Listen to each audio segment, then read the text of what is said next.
الرحمن الرحیم الحمد للہ رب العالمین بارئ الخلائق اجمعین ثم الصلاة والسلام علی اشرف الانبیاء والمرسلین حبیب قلوب العالمین ابی القاسم محمد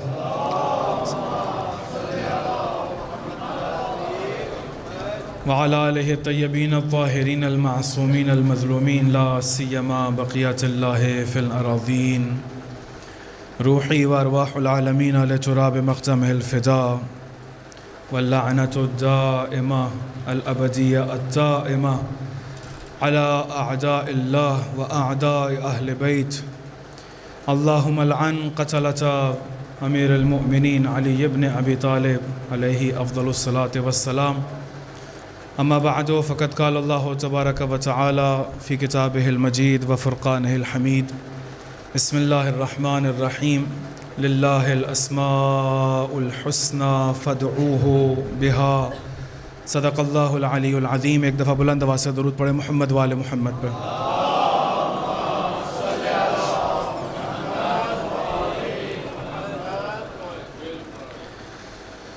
خداوند عالم کا لاکھ مرتبہ شکر ہے کہ پروردگار نے آج کی اس شب جس کے بارے میں پروردگار قرآن میں فرماتا ہے کہ وما ادراک ما لیلۃ القدر، کہ تم کیا جانو کہ لیلۃ القدر کیا ہے. آپ مومنین کی خدمت میں کچھ معروضات بیان کرنے کی توفیق عطا کی، اس ہستی کے ذکر کے ساتھ کہ جس کے واسطے سے پروردگار اس کائنات کو علم کی بھیک دیتا ہے. اس وہ ہستی کہ جس کو خداوند عالم نے ایسا واسطہ، ایسا وسیلہ قرار دیا کہ جس کی وجہ سے اس کائنات میں رنگ دکھائی دیتے ہیں. معصوم فرماتے ہیں حب علی ابن ابی طالب جواز للجنہ، امیر المومنین کی محبت جواز ہے جنت میں داخل ہونے کا. جواز عربی زبان میں آج کل کی جو عربی زبان ہے اس میں پاسپورٹ کو کہتے ہیں، کہ جس طرح سے اگر ایک انسان نے کسی دوسرے ملک میں داخل ہونا ہو یا کہیں کہ کسی دوسرے کی ملک میں داخل ہونا ہو، اس کے لیے جو اجازت نامہ ہے وہ آپ کا پاسپورٹ ہوتا ہے.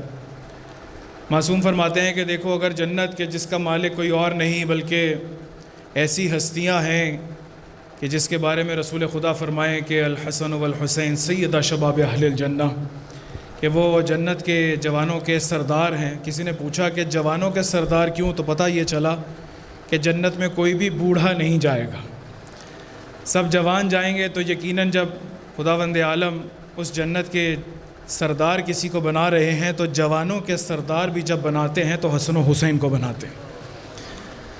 خداوند عالم کا شکر ہے کہ پروردگار نے ہمیں ایسی ہستیوں کے ماننے والا بنایا کہ جس کو لکھا حسن جاتا ہے پڑھا حسن جاتا ہے، جس کو لکھا حسین جاتا ہے پڑھا حسین جاتا ہے، جس کو کہیں پر ایلیا پڑھا گیا کہیں علیا پڑھا گیا، جس کو کہیں ایلیا لکھا گیا کہیں علیا لکھا گیا، لیکن جب رسول خدا کے گود میں آتے ہیں تو علی کہا جاتا ہے. جب خداوند عالم اس کائنات میں امیر المومنین کو بھیجتے بھی ہیں تو اس جگہ کا انتخاب کرتے ہیں کہ جہاں پر قیامت تک کے لیے مسلمانوں کو طواف کا حکم دیا گیا ہے. کسی اور کے گھر کا انتخاب نہیں کیا گیا بلکہ بیت اللہ کا انتخاب کیا گیا کہ خداوند عالم کے اس ولی نے، وسیع رسول خدا نے اس کائنات میں آنا ہے. کہ جب حضرت مریم بھی تشریف لے گئیں بیت المقدس میں تو آواز قدرت آئی کہ ھذا بیت العبادہ ولا بیت الولادہ، اے مریم یہاں سے چلے جائیے کہ یہ بیت ولادت نہیں ہے بلکہ بیت عبادت ہے. لیکن جب فاطمہ بنت اسد تشریف لاتی ہیں، اور عجیب بات آپ یہ دیکھیے کہ تاریخ کی مقدمتاً چند معروضات عرض کر کے انشاءاللہ اپنے موضوع پہ آتا ہوں، کہ جب حضرت فاطمہ بنت اسد تشریف لے جاتی ہیں تو دروازے کی جانب نہیں جاتی ہیں. عموماً ہوتا اس طرح سے ہے کہ جب انسان نے دعا کرنی ہو، پروردگار سے کسی چیز کا تقاضا کرنا ہو تو دروازے کی جانب جاتا ہے، دروازے کو کھٹکھٹاتا ہے کہ وہ جو صاحب بیت ہے جب دروازے کو کھٹکھٹایا جائے گا تو وہ سنے گا. لیکن عجیب بات یہ ہے کہ حضرت فاطمہ بنت اسد جب تشریف لے جاتی ہیں تو پشت کعبہ پہ جاتی ہیں اور پروردگار سے جا کے کہتی ہیں خدایا یہ جو میرے شکم میں جنین ہے اس کے واسطے سے تجھ سے مانگتی ہوں کہ میری مشکل کو آسان کر دے۔ اگر دروازہ کھلتا تو شاید قیامت تک کے لیے کہا جاتا کہ ابو طالب تو کلیددار کعبہ ہیں، بھئی انہی کے پاس تو کعبے کی چابی ہے، کہا جاتا کہ وہ کلیددار کعبہ ہیں، انہوں نے یہ دروازہ پہلے سے کھول رکھا تھا۔ قیامت تک کے لیے خداوند عالم نے اس کشمکش سے انسان کو نکال دیا اور دیوار میں شگاف ہوا علی کی ماں ہے۔ دیوار میں شگاف ہوتے پریشان نہیں ہوتی، معلوم یہ ہوتا ہے کہ خداوند عالم کی طرف سے پیغام ہے اے علی کی ماں کعبے میں داخل ہو جائیے۔ امیر المومنین کی والدہ حضرت فاطمہ بنت اسد تشریف لے جاتی ہیں، یہاں تک کہ وہ نور ملکوتی بیت اللہ میں موجود ہوتا ہے، خداوند عالم اس کو اتارتا ہے۔ امیر المومنین اس کائنات میں تشریف لاتے ہیں، 3 دن تک خداوند عالم کے مہمان رہتے ہیں، یہاں تک کہ دوبارہ جب دیوار شک ہوتی ہے، بعض روایات میں کہا کہ اچھا دروازہ کھول کے باہر نکالا گیا، لیکن 3 دن تک نہ دروازہ کھلتا ہے اور نہ ہی دیوار کو کوئی دوبارہ کھول پاتا ہے۔ امیر المومنین کی والدہ مہمان ہے خداوند عالم کی، لیکن جیسے ہی باہر آتی ہیں رسول خدا استقبال کے لیے تشریف لاتے ہیں اور لا کے کہتے ہیں کہ اے اماں جان، اے چچی جان، اس میرے ولی کو میرے ہاتھوں میں دے دیجئے۔ امیر المومنین رسول خدا کے ہاتھوں میں آتے ہیں، اپنی آنکھوں کو کھولتے ہیں اور کھولتے ہی کہتے ہیں رسول خدا بتائیے کہ توریت سناؤں، انجیل سناؤں، زبور سناؤں، کہ قرآن کی آیات سناؤں؟ ابھی تک قرآن نازل نہیں ہوا، لیکن جب آنکھیں کھول کے پہلی زیارت رسول خدا کی ہے تو رسول خدا آگے سے فرماتے ہیں یا علی، اسی وقت مخاطب 3 دن کا فرزند، 3 دن کے بچے یا 3 دن کا کہہ لیجئے کہ مولود، کہتے ہیں یا علی خصصتنی بالنظر، اے علی آپ نے مجھے رسول خدا کو اپنی نظر کے لیے خاص کیا، تب تک آنکھیں نہیں کھولیں جب تک کہ میرے پاس نہیں آئے۔ خصصتک بالعلم، اے علی میں آپ کو خاص کرتا ہوں کہ قیامت تک کے لیے اگر کسی کو علم چاہیے ہوگا تو وہ آپ ہی کے دروازے سے داخل ہوگا تو خدا اس کو علم عطا کرے گا۔ خصصتک بالعلم،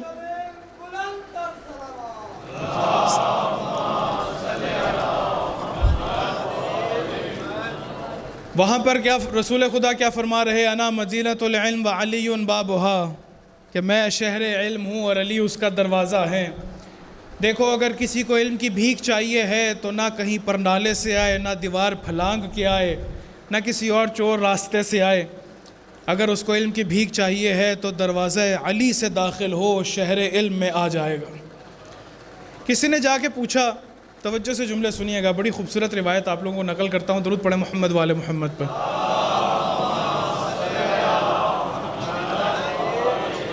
چھٹے امام صادق علیہ السلام سے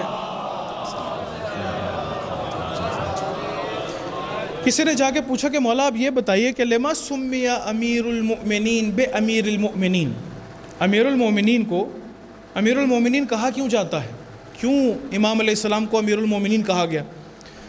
ہمارے ہاں معروف یہ ہے کہ امیر المومنین اس لیے کہا جاتا ہے چونکہ مومنین کے امیر ہیں، سردار ہیں، لیکن چھٹے امام یہ ذکر نہیں کرتے۔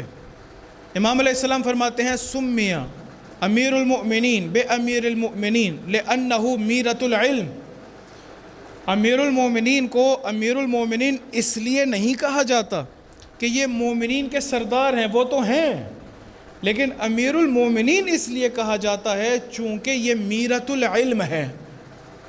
میں نے جب جا کے لغت میں دیکھا کہ میرۃ کا لغوی معنی کیا ہے تو پتہ یہ چلا کہ جب چڑیا کا بچہ ہوتا ہے، چڑیا اپنے منہ میں دانہ لینے کے بعد اس کو اتنا پیستی ہے کہ وہ اس کے بچے کے لیے قابل ہضم بن جائے۔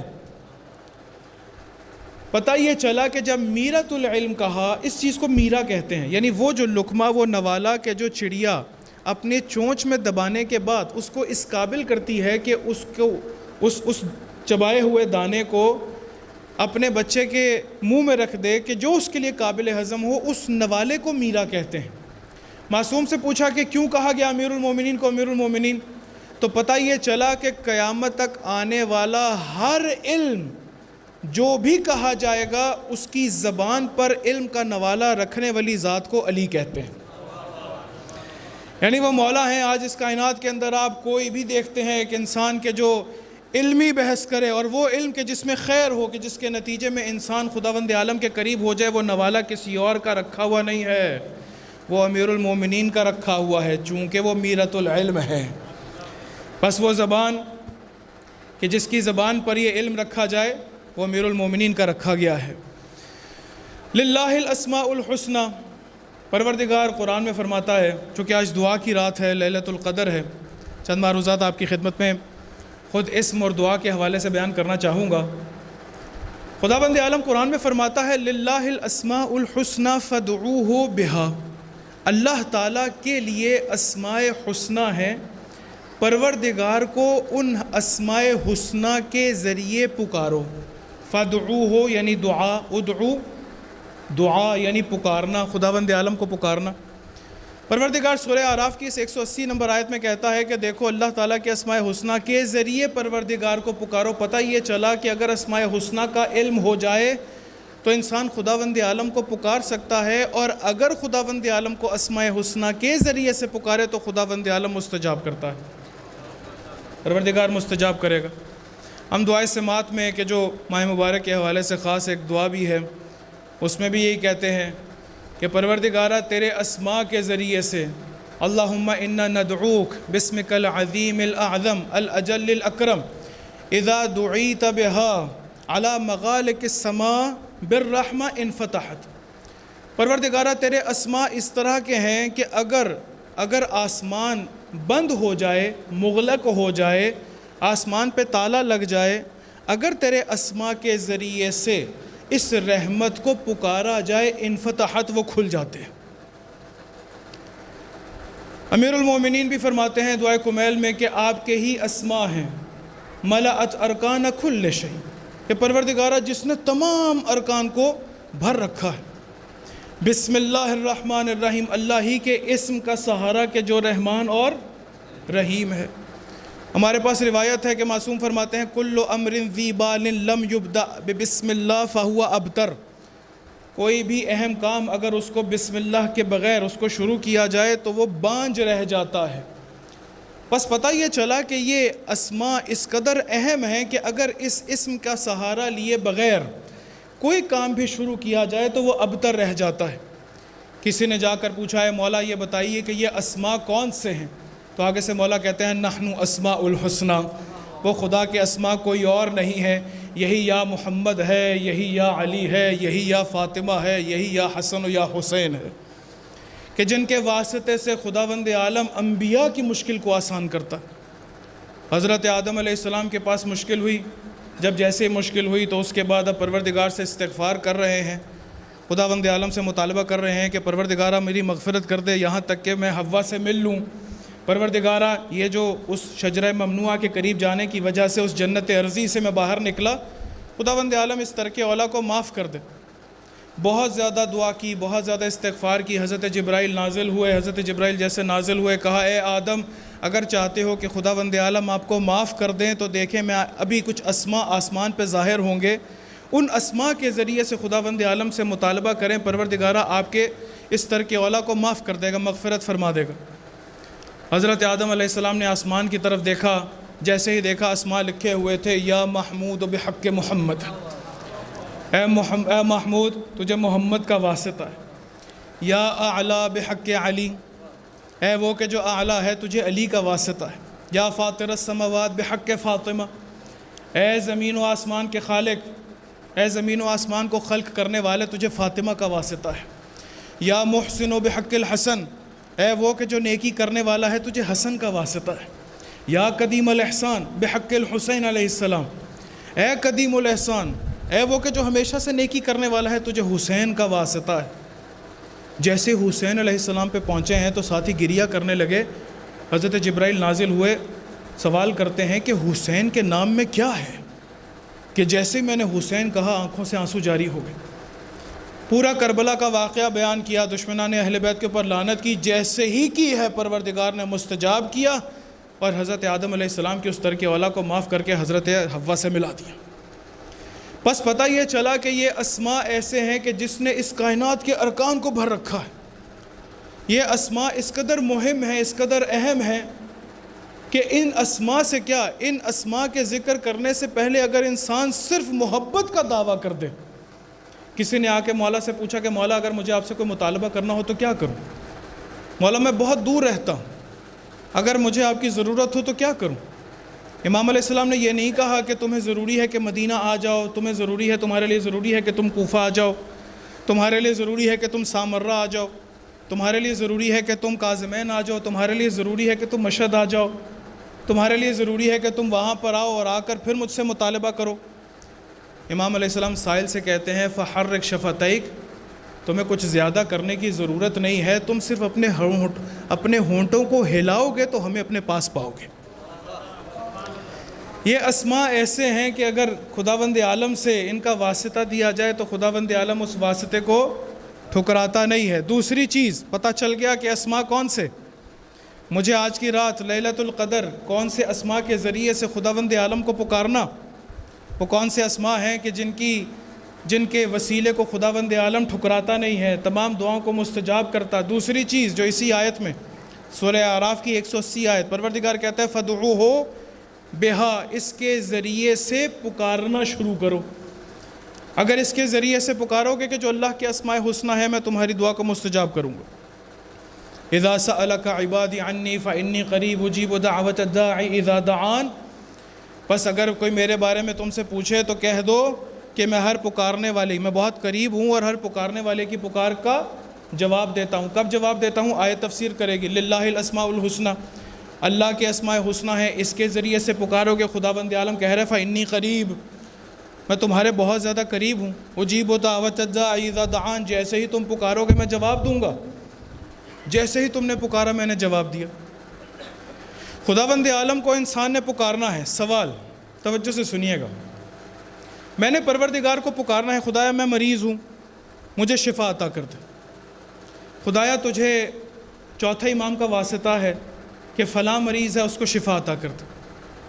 یہ بھی بانیان اعظام میں سے مثال ان کا جن کا نام لیا، پروردگار سے دعا کی، خداوند عالم تجھے واسطہ دیتے ہیں امام حسین علیہ السلام کا، خداوند عالم تو ان کو شفا عطا کر دے. آپ میں سے اگر کوئی مریض، خداوند عالم کو واسطہ دیتے ہیں ان سب کا، پروردگار ان کو شفا عطا کر دے. یہ جو خداوند عالم نے شفا عطا کرنی ہے، کیا آیا پروردگار کہتا ہے کہ پکارو گے تب شفا عطا کروں گا، پکارو گے تب تمہیں رزق دوں گا، پکارو گے تب تمہاری تنگ دستی کو دور کروں گا؟ دعا کا فلسفہ کیا ہے؟ خداوند عالم نے کتنی ایسی نعمتیں ہیں جو ہمیں بن مانگے دیں. خداوند عالم نے باپ کی شفقت دی، خداوند عالم نے ماں کی شفقت عطا کی، ماں کی وہ جو رحمت ہے، ماں کی ممتا ہے. ہم نے خداوند عالم سے تقاضا نہیں کیا تھا، پروردگار نے عطا کی. مجھے سانس لینے کے لیے آکسیجن کی ضرورت ہے، ہم میں سے کس نے تقاضا کیا تھا کہ پروردگار ہمیں آکسیجن دے تاکہ ہم سانس لے سکیں؟ بہت ساری چیزیں خداوند عالم نے بغیر بن مانگے عطا کی. اور آپ یہ دیکھیے کہ خداوند عالم نے ہمارے اوپر کتنا کرم کیا کہ عالم ارواح میں نہیں معلوم کہ جب پروردگار حب علی کی بھیک بانٹ رہا تھا تو اس وقت کہیں ہماری جھولیاں پھیلی ہوئی تھیں، پروردگار نے ہمارے نفس میں اس صلاحیت کو دیکھا تبھی اس محبت کے ساتھ خلق کیا.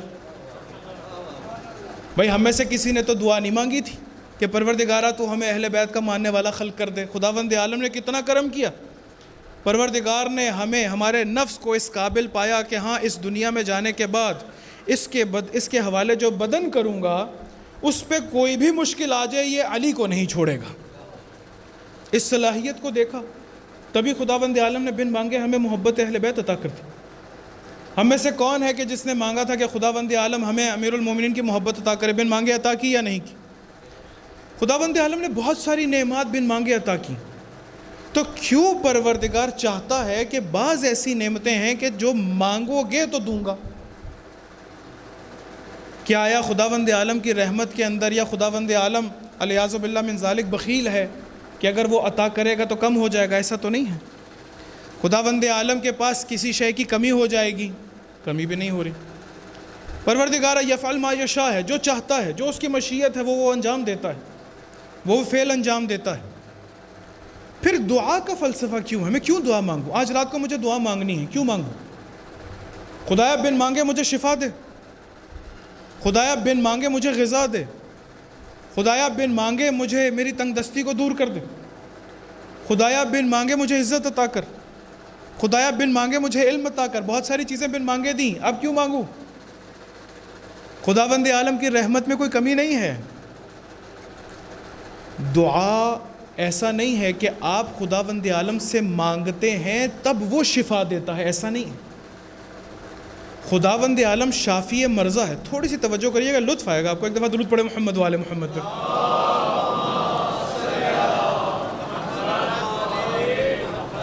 خداوند عالم شافی مرضی ہے، خداوند عالم رزاق مطلق ہے، خداوند عالم قادر ہے، خداوند عالم غفور ہے، معاف کرنے والا ہے، خداوند عالم رحیم ہے، رحمت نازل کرنے والا ہے، خداوند عالم منعم ہے، نعمت عطا کرنے والا ہے۔ میں مانگوں گا پھر دے گا، ایسا نہیں ہے۔ دعا کرتی کیا ہے؟ توجہ سے سنیے گا۔ اس کو مثال کے ذریعے سے اگر میں سمجھاؤں، آپ یہ دیکھیے کہ جب بارش برستی ہے، بارش دیکھ کے نہیں برس رہی۔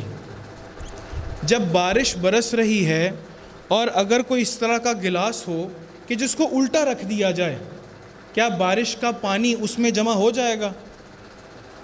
اس میں کبھی جمع نہیں ہوگا۔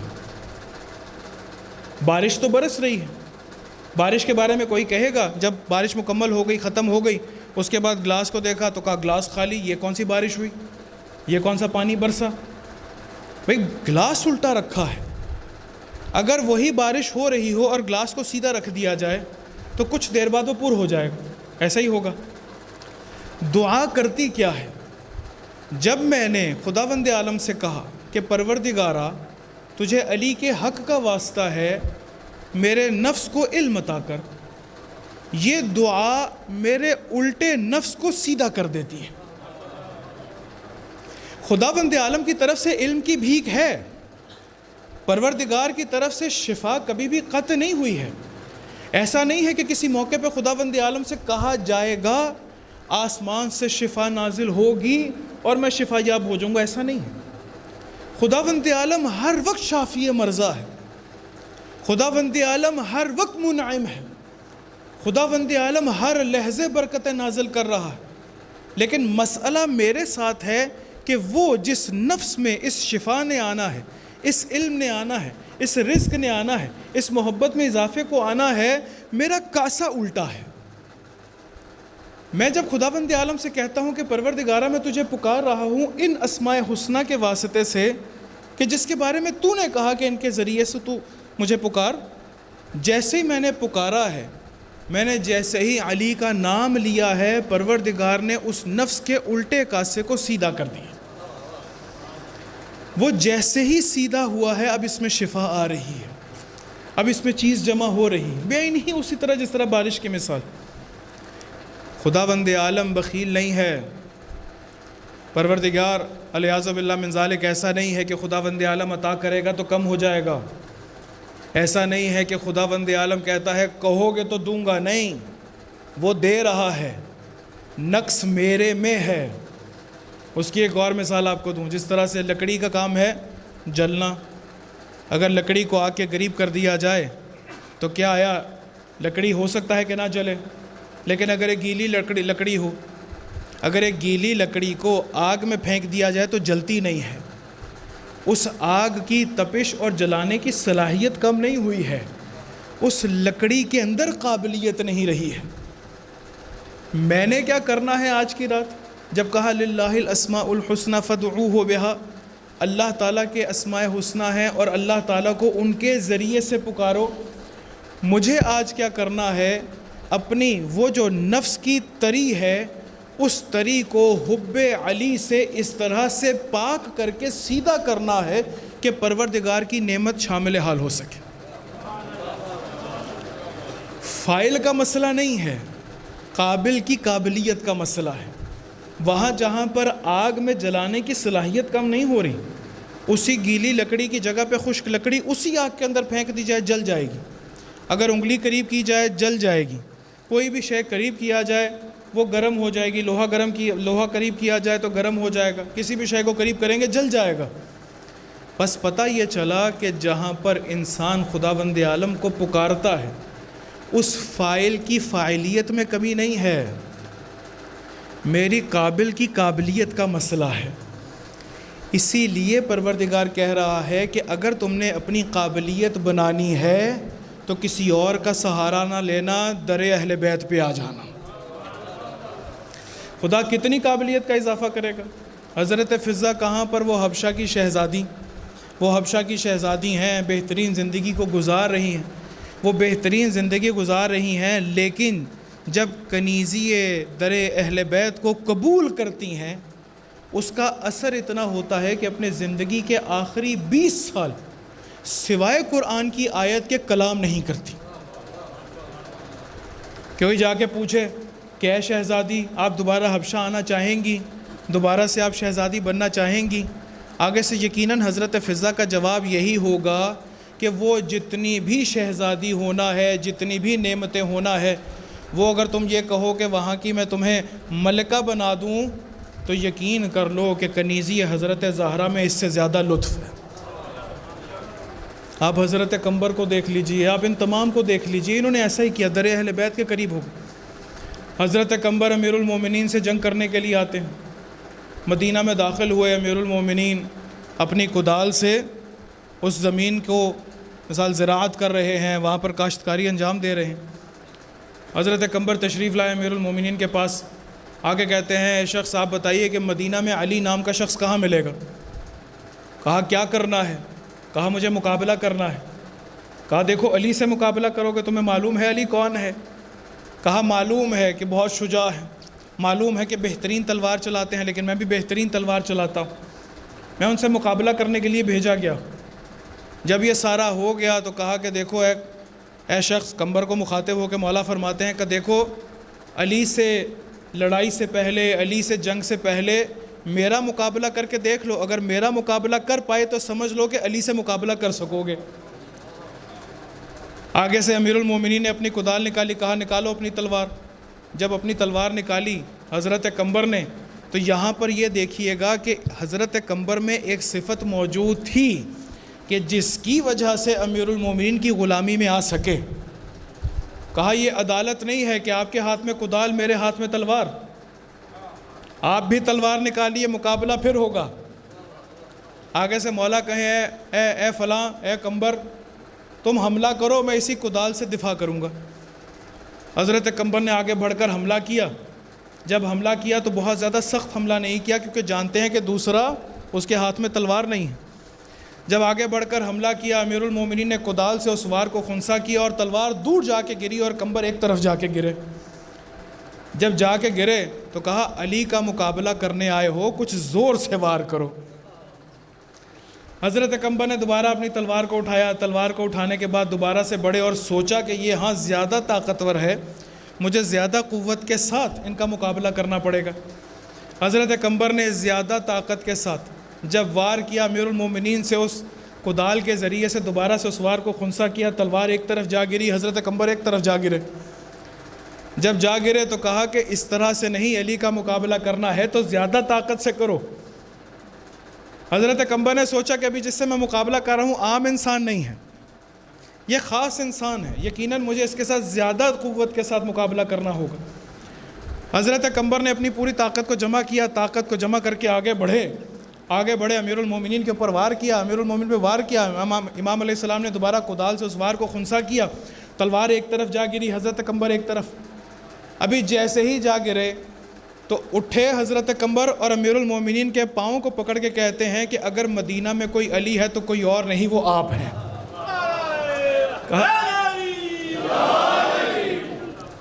کہا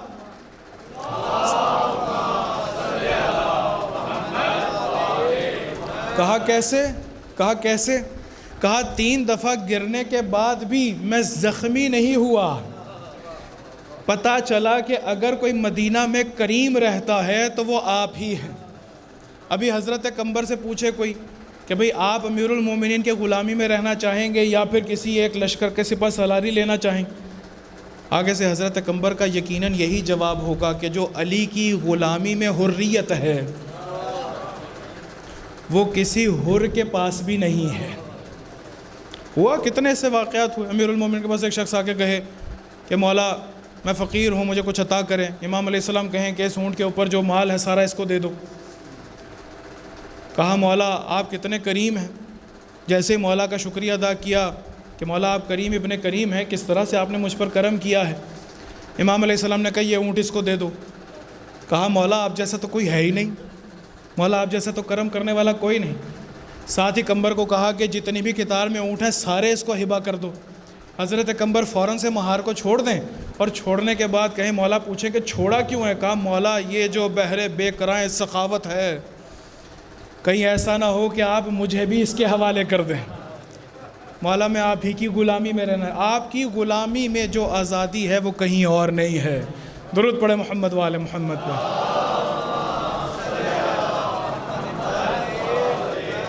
بس پتہ یہ چلا کہ اگر ہم لوگوں کو خداوند عالم سے دعا کرنی ہے، پروردگار کو اگر پکارنا ہے، تو ضروری یہ ہے کہ ان اسماء حسنہ کے ذریعے سے پکارنا شروع کریں تاکہ پروردگار ہماری دعا کو قبول کرنا شروع کرے۔ خود دعا کسے کہتے ہیں؟ توجہ سے سنیے گا عزیز، چونکہ بہرحال ایک ہی نشستیں چاہوں گا کہ جتنا زیادہ ہو سکے آپ کی خدمت میں عرض کر سکوں، جو ہماری لیلۃ القدر کے اندر بھی ہمارے لیے مفید ہو سکے انشاءاللہ۔ ایک دفعہ پھر بھی درود پڑھے محمد وآل محمد۔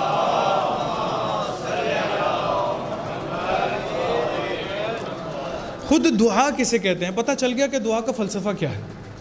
میں نے جب خداوند عالم کو پکارا، پروردگار کی طرف سے نعمات برس رہی، خداوند عالم کی طرف سے شفا برس رہی ہے، رزق برس رہا ہے، علم برس رہا ہے، تمام چیزیں برس رہی ہیں۔ میں نے جیسے واسطہ دیا، خدا نے کیا کیا؟ میرے نفس کے کاسے کو سیدھا کر دیا۔ میرے نفس کے کاسے کو سیدھا کیا، وہی جو خداوند عالم کی رحمتیں برس رہی ہیں وہ میرے نفس کے شامل حال ہونا شروع ہو گئی۔ یہ دعا ہے، یہ پکار ہے خداوند عالم۔ خود دعا کسے کہتے ہیں؟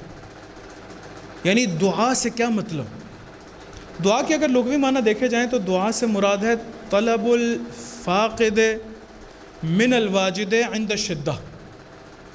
یہ مفردات راغب میں بھی بہرحال یہی تعریف کی گئی، اور تحقیق فی مفردات القرآن آغا مصطفی نے بھی یہی تعریف کی۔ دعا یدعو کا لغوی معنی پکارنا، اور دعا جو ہمارے پاس حاصل ہے، بیسیکلی حاصل مصدر ہے، یعنی طلب الفاقد من الواجد عند الشدہ۔ جب انسان بہت زیادہ مشکل میں ہوتا ہے، شدت میں ہوتا ہے، اب ایک انسان مریض ہے، آپ غور کریے کہ اگر ایک انسان کے ہاتھ پہ ذرا سی سوئی چبھ جائے تو اس سوئی کے درد کے لیے خداوند عالم کو پکارتا نہیں ہے، اس کے ذہن میں ہوتا ہے کہ یہ خود ہی ٹھیک ہو جائے گا، اس نے تھوڑی دیر بعد خود ہی ٹھیک ہو جانا۔ آپ غور کریے کہ بچے کا ہاتھ کبھی گاڑی کے دروازے میں آ جاتا ہے، وہ گاڑی کے دروازے میں آتا ہے، وہ 15-20 منٹ درد کو محسوس کرتا ہے، آپ بچے کو مسلسل یہ کہہ رہے ہوتے ہیں کہ ابھی ٹھیک ہو جائے گا، اس کے اوپر برف لگائیں گے، اس کے اوپر کوئی مرہم لگا دیں گے، اس کے ہاتھ کو پکڑ کے تھوڑا سا مساج کریں گے۔ اب خداوند عالم کو پکارتے ہیں اس وقت کہ یہ سوئی چبھی ہے، میں خدا کو پکاروں پروردگارا اس کو ٹھیک کر دے۔ گاڑی میں ہاتھ آ گیا تو کہوں کہ خدایا یہ میرا ہاتھ آ گیا ہے، اس کو ٹھیک کر دے۔ ہمیشہ انسان خداوند عالم کو شدت کے وقت پکارتا ہے۔ توجہ سے سنیں، میری ذرا سا مثال کے طور پہ چہرے پہ گرد لگا، میری آنکھ میں کوئی چیز چلی گئی، میں نے ذرا سا آنکھ کو ملا، منہ پہ چھٹا لگایا پانی کا، وہ چیز زائل ہو گئی۔ میں نے خداوند عالم سے اس وقت دعا نہیں مانگی، میں نے پروردگار سے نہیں کہا خدایا میری آنکھ کے اندر ایک گرد کا ایک مثال کے طور پہ ذرہ چلا گیا اور ابھی میں پانی کا چھٹا لگانے لگوں، پروردگارا اس ذرے کو کسی طرح نکال دے۔ لیکن اگر وہی ذرہ 2 سے 4 گھنٹے 5 گھنٹے آپ کو اذیت کرنے لگے، آپ دعا کرنے لگیں گے، آپ خداوند عالم سے کہیں گے کہ پروردگارا یہ ذرہ میرے آنکھ کے اندر چلا گیا، یہ میرے لیے مشکل بن گئی، خدایا اس کو آسانی میں تبدیل کر دے، خداوند عالم کسی طرح سے ذرے کو نکال دے۔ انسان جب پروردگار کو پکارتا ہے نا تو شدت میں پکارتا ہے، اسی لیے جب دعا کی تعریف کی تو کہا عند الشدہ، شدت کے وقت، جبکہ خدا کو ہر وقت پکارنا چاہیے۔ میرے اگر ہاتھ پہ سوئی لگی ہے تو مجھے خدا کو پکارنا چاہیے کہ پروردگارا شفا عطا کر دے۔ میری اگر ذرا سی بھی بات ہے، اور یہی پروردگار کی مشیت بھی ہے کہ انسان کسی بھی حالت میں ہو خدا کو پکارتا ہے۔ الا بذکر اللہ تطمئن القلوب، کیا آیا خداوند عالم کا ذکر انسان کے قلوب کو اطمینان نہیں عطا کرتا؟ بس پتہ یہ چلا کہ انسان کو ہر وقت خداوند عالم کو پکارنا چاہیے، کہیں ایسا نہیں کرنا چاہیے ہے کہ میں یہ کہوں کہ یہ والا مسئلہ تو میں سنبھال ہی لوں گا، یہ والی مشکل میں دیکھ لوں گا، خدایا اس میں میری مدد کر. نہیں، جب تک اس میں بھی خدا کی مدد نہیں ہوگی ٹھیک نہیں ہوگا. ہر شے میں خداوند عالم کی مدد اسماء حسنہ کے واسطے سے، ہر شے میں انسان خداوند عالم کو پکارنا شروع کرے. خدایا میں اعمال کی شب ہے مسجد کی طرف جا رہا ہوں، پروردگارا مجھے میرے مقصد تک پہنچا. خداوند عالم میں تجھ سے دعا کرتا ہوں لیلۃ القدر کو درک کرنے کی توفیق عطا فرما. خداوند عالم میں تجھ سے دعا کرتا ہوں ہر شے میں. لیکن انسان کتنا غافل ہے، وہ صرف عند الشدہ پروردگار کو پکارتا ہے، اس کے علاوہ نہیں پکارتا. جب بہت زیادہ شدید ہو گیا، مرض بہت شدید ہو گیا، ابھی آیت کریمہ کا ورد بھی ہو رہا ہے، ابھی نماز جعفر تیار بھی پڑھی جا رہی ہے، ابھی دعائے جوشن کبیر بھی چل رہی ہے، ابھی بہت سارے اور اعمال بھی انجام دیے جا رہے ہیں، جبکہ انسان کو ایسا کرنا نہیں چاہیے. طلب الفاقد، میں فاقد ہوں، خدایا میرے پاس شفا نہیں، پروردگارہ مجھے شفا عطا کر دے. واجد کون ہے؟ اس شفا کا پروردگار. یہ گولی شفا نہیں دے رہی، خداوند عالم اس میں اثر ڈالتا جس کے نتیجے میں یہی گولی، یہی میڈیسن انسان کے لیے باعث شفا بن جاتی. کہا یہ شفا خداوند عالم نے عطا کی. طلب الفاقد من الواجد عند الشدہ، شدت کے وقت انسان کا اس واجد کو پکارنا کہ جس کے پاس تمام نعمتیں ہوں، فاقد کی طرف سے کہ پروردگار میں ناقص ہوں، میں ان چیزوں کا فقدان رکھتا ہوں، خدا